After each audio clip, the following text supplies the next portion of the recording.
तो welcome units, आप सभी को एक नई वीडियो में आप सभी का स्वागत है। बहुत ही इंपॉर्टेंट वीडियो आपके लिए होने वाली है। इंपॉर्टेंट क्यों है अभी आपको हम बताएंगे, सारी चीज़ों को डिस्कस करेंगे, बस आप हमारे साथ बने रहेंगे। तो देखिए मेरे प्यारे स्टूडेंट्स, अगर आप 2023 बोर्ड की तैयारी कर रहे हैं तो यह वीडियो आपके लिए बहुत ही इंपॉर्टेंट होगी।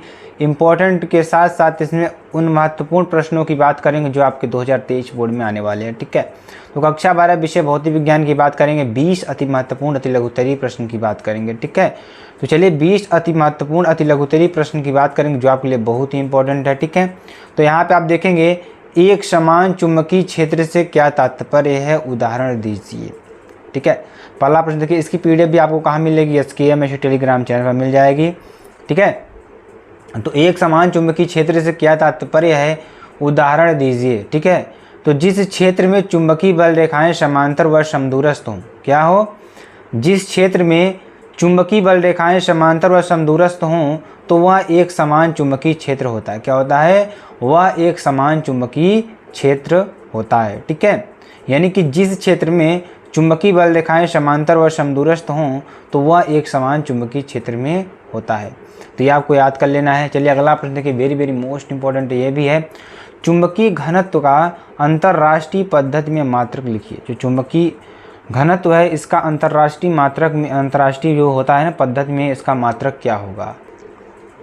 तो चुंबकीय घनत्व का अंतर्राष्ट्रीय पद्धति में मात्रक लिखिए। तो चुंबकीय फ्लक्स का घनत्व का SI मात्रक क्या होता है, वेबर प्रति मीटर स्क्वायर अथवा न्यूटन प्रति एम्पियर मीटर होता है। क्या होता है, वेबर प्रति मीटर स्क्वायर अथवा न्यूटन प्रति एम्पियर मीटर होता है। ठीक है, चलिए अगला देखिए, धारामापी में लोहे की क्रोड का क्या लाभ है। धारामापी में लोहे की क्रोड का क्या लाभ है, तो इसमें चुंबकीय क्षेत्र की तीव्रता बढ़ जाती है तथा बल रेखाएं ध्रुव खंडों के बीच केंद्रीय बिंदु की ओर को जाती हैं। कहाँ जाती हैं, तो चुंबकीय क्षेत्र की तीव्रता क्या होती है, बढ़ जाती है तथा जो बल रेखाएं होती हैं ध्रुव खंडों के बीच केंद्रीय बिंदु की ओर जाती हैं। ठीक है, तो ये आपका हो जाएगा वेरी मोस्ट इंपॉर्टेंट। चलिए अगला देखिए क्या है, चल कुंडली धारामापी को कुंडली क्यों घूमती है। जो चल कुंडली धारामापी कुंडली क्यों घूमती है, कह रहा है कि जो चल कुंडली धारामापी कुंडली है वो क्यों घूम जाती है, क्यों घूमती है, वेरी मोस्ट इंपॉर्टेंट है।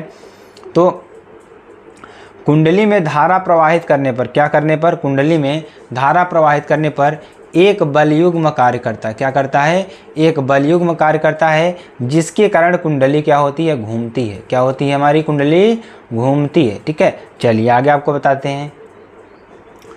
चुंबकीय आघूर्ण सदिश राशि है अथवा अदिश राशि। जो चुंबकीय आघूर्ण है वह सदिश राशि है या अथवा अदिश राशि। तो चुंबकीय आघूर्ण एक क्या है, हमारी सदिश राशि है। चुंबकीय आघूर्ण क्या है, हमारी एक सदिश राशि है। ठीक है, तो बहुत ही इंपॉर्टेंट है आपके लिए ये भी प्रश्न। चलिए अगला प्रश्न देखिए क्या है, बहुत वेरी मोस्ट इंपॉर्टेंट प्रश्न, उसको भी पढ़ते हैं अच्छी तरीके से। तो अगला प्रश्न क्या है कि यह क्या है, एक सदिश राशि है। ठीक है, चलिए अगला देखेंगे, चुंबकीय द्विध्रुव आघूर्ण का सूत्र लिखिए। तो चुंबकीय द्विध्रुव आघूर्ण का सूत्र क्या होता है, उसको आपको लिखना है। तो चुंबकीय द्विध्रुव आघूर्ण M बराबर क्या होता है, NIA। क्या होता है, NIA होता है। यानी कि जहाँ अगर आप देखेंगे तो अगर यहाँ पे अगर आप देखते हैं तो N क्या है, कुंडली में फेरों की संख्या है, I क्या है, प्रवाहित धारा है, A क्या है, अनुप्रस्थ काट का क्षेत्रफल है। ठीक है, तो ये आपके लिए बहुत ही इंपॉर्टेंट है। ठीक है, चलिए अगला देखिए, वेरी मोस्ट इंपॉर्टेंट, चल कुंडली धारामापी की धारा सुग्राहिता का व्यंजक लिखिए। या धारामापी की धारा सुग्राहिता देखिए क्या होती है। ठीक है, यानी चल कुंडली धारामापी की धारा सुग्राहिता का व्यंजक लिखना है आपको। तो यहाँ कुंडली में प्रवाहित प्रति एकांक धारा के लिए, जो कुंडली में प्रवाहित प्रति एकांक धारा के लिए उत्पन्न विक्षेप के बराबर होती है। क्या होती है, उत्पन्न विक्षेप के बराबर होती है। धारा सुग्राहिता I बराबर क्या होता है, φ/I, यानी इक्वल टू क्या हो जाएगा, NAB/C। क्या हो जाएगा, NAB/C। ठीक है, जहाँ N क्या है, कुंडली में फेरों की संख्या, A क्या है, अनुप्रस्थ काट का क्षेत्रफल, B क्या है, चुंबकीय क्षेत्र, C क्या है, मरोड़ दृढ़ता। क्या है, मरोड़ दृढ़ता। ठीक है, चलिए आगे आपको बताते हैं। चुंबकीय द्विध्रुव के दो उदाहरण दीजिए। ठीक है, तो धारामापी कुंडली तथा दंड चुंबक। क्या है, पहला हमारा धारामापी कुंडली है, दूसरा क्या है, दंड चुंबक। ठीक है, चलिए अगला प्रश्न देखिए, वेरी मोस्ट इंपॉर्टेंट ये भी है। परमाणु में परिक्रमण करने वाले, क्या, परमाणु में परिक्रमण करने वाले इलेक्ट्रॉनों के लिए चुंबकीय द्विध्रुव आघूर्ण का सूत्र लिखिए। यानी परमाणु में परिक्रमण करने वाले इलेक्ट्रॉनों के लिए चुंबकीय द्विध्रुव आघूर्ण का सूत्र लिखिए। प्रयुक्त संकेतों का अर्थ बताइए। क्या बताना है? प्रयुक्त संकेतों का भी क्या बताना है? यहाँ पे अर्थ बताना है। तो यहाँ पे अगर देखेंगे तो परमाणु में जो परिक्रमण करने वाले इलेक्ट्रॉन का चुंबकीय द्विध्रुव आघूर्ण है m बराबर EVR/2। क्या होता है? EVR/2। ठीक है, ये होता है वेरी वेरी मोस्ट इंपॉर्टेंट है। ठीक है, यानी v क्या है? इलेक्ट्रॉन का वेग है, r क्या है? पथ की त्रिज्या है, तथा e क्या है? इलेक्ट्रॉन पर आवेश है। ठीक है, चलिए आगे आपको बताते हैं। चुंबकीय द्विध्रुव के अक्षीय बिंदु पर, किस पर? अक्षीय बिंदु पर चुंबकीय क्षेत्र की तीव्रता का व्यंजक लिखिए। तो अक्षीय स्थिति में क्या होगा? चुंबकीय बल क्षेत्र B बराबर 10⁻⁷ 2m/r² न्यूटन प्रति एम्पियर मीटर। क्या होगा? न्यूटन प्रति एम्पियर मीटर। जहाँ m क्या? m चुंबक का चुंबकीय आघूर्ण, m क्या है? चुंबक का चुंबकीय आघूर्ण, r क्या है? चुंबक के केंद्र से वह दूरी जहाँ चुंबकीय क्षेत्र B है। क्या कर रहा है कि r क्या है? r चुंबक के केंद्र से वह दूरी जहाँ चुंबकीय क्षेत्र B है। ठीक है, चलिए अगला प्रश्न देखिए, वेरी वेरी मोस्ट इंपॉर्टेंट ये भी है। नति कोण का अधिकतम मान क्या है? यह किन किन मान स्थानों पर होता है? तो नति कोण का अधिकतम मान क्या है? यह किन किन स्थानों पर होता है? चलिए इसके बारे में आपको बताते हैं।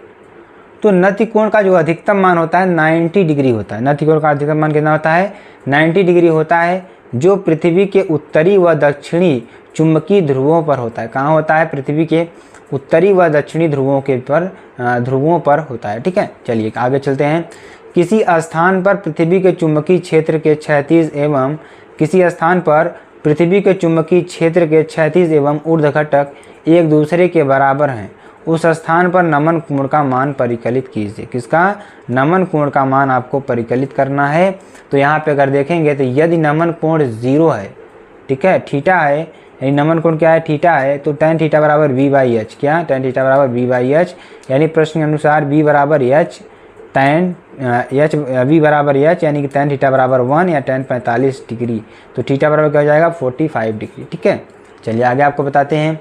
पृथ्वी के उत्तरी ध्रुव व दक्षिणी ध्रुवों पर चुंबकीय ध्रुवों, यानी पृथ्वी के उत्तरी ध्रुव व दक्षिणी ध्रुवों पर चुंबकीय ध्रुवों पर नमन कोण का मान कितना होगा? यानी चुंबकीय ध्रुवों पर जो नमन कोण का मान है कितना होगा? ठीक है, चलिए पृथ्वी उत्तरी ध्रुव व दक्षिणी ध्रुवों पर नमन कोण का मान थीटा इक्वल टू 90 डिग्री होता है। चुंबकीय सुई ऊर्ध्वाधर खड़ी हो जाती है। क्या होती है? हमारी ऊर्ध्वाधर खड़ी हो जाती है। ठीक है, अगर हम उत्तरी ध्रुव और दक्षिणी ध्रुव को देखेंगे तो सुई हमारी क्या होगी? हमेशा खड़ी हो जाएगी। द्विपात कोण से क्या तात्पर्य है? तो द्विपात कोण से क्या तात्पर्य है?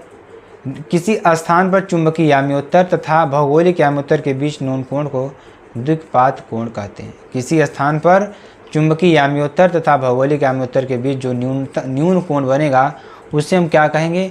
द्विपात कोण कहेंगे। ठीक है, चलिए अगला प्रश्न देखिए। अगला प्रश्न देखिए, चुंबकीय याम्योत्तर की परिभाषा दीजिए। ठीक है, किसकी परिभाषा देना है? चुंबकीय याम्योत्तर की परिभाषा देना है। तो किसी स्थान पर अपने गुरुत्व केंद्र से, कहाँ पर? किसी स्थान पर अपने गुरुत्व केंद्र से स्वतंत्रता पूर्वक लटके हुए चुंबक के अक्ष से, कहाँ पर? स्वतंत्रता पूर्वक लटके हुए चुंबक के अक्ष से गुजरने वाला ऊर्ध्वाधर तल चुंबकीय याम्योत्तर कहलाता है। क्या कहलाता है? चुंबकीय याम्योत्तर कहलाता है। ठीक है, चलिए अगला देखिए प्रश्न, वेरी वेरी मोस्ट इंपॉर्टेंट ये भी है। ठीक है, अगला प्रश्न देखिए क्या है? वैद्युत विभव की परिभाषा दीजिए तथा इसकी बीमा भी लिखिए। तो वैद्युत विभव क्या देना है? परिभाषा देना है और इसकी बीमा भी लिखना है। ठीक है, चलिए यहाँ पे देखेंगे।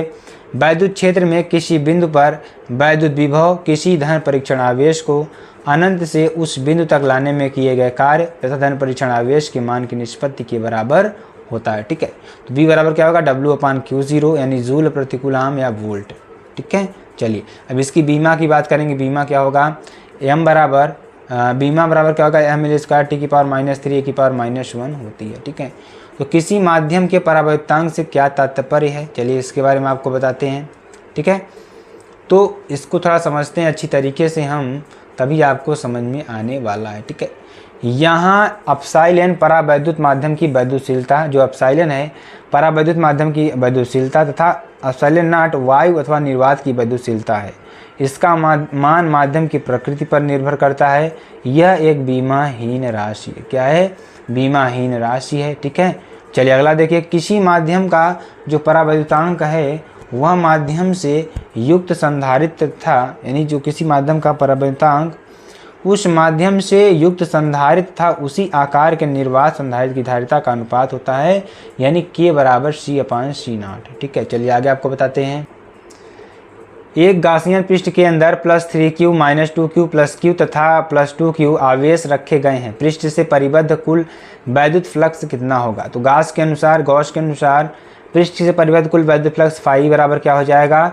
Q/Q/ε0। ठीक है, तो यहाँ से 3Q -2Q +Q +2Q यानी ε0 यानी कि 4Q/ε0 हो जाएगा। ठीक है, अगला प्रश्न देखिए, सिग्मा प्लस सिग्मा तथा माइनस सिग्मा पृष्ठ आवेश घनत्व वाली दो समांतर प्लेटों के बीच वैद्युत क्षेत्र का सूत्र लिखिए। तो गॉस के नियम के अनुसार आधार पर क्या हो जाएगा? वैद्युत क्षेत्र की तीव्रता E बराबर सिग्मा/ε0, जहाँ ε0 क्या है? निर्वात या वायु की क्या है? वैद्युतशीलता है। ठीक है, चलिए यहाँ पे देखेंगे थोड़ा और इसको। सिग्मा आवेश घनत्व वाले किसी अनंत विस्तार के सम आवेशित पृष्ठ के निकट r दूरी पर वैद्युत क्षेत्र की तीव्रता का सूत्र लिखिए।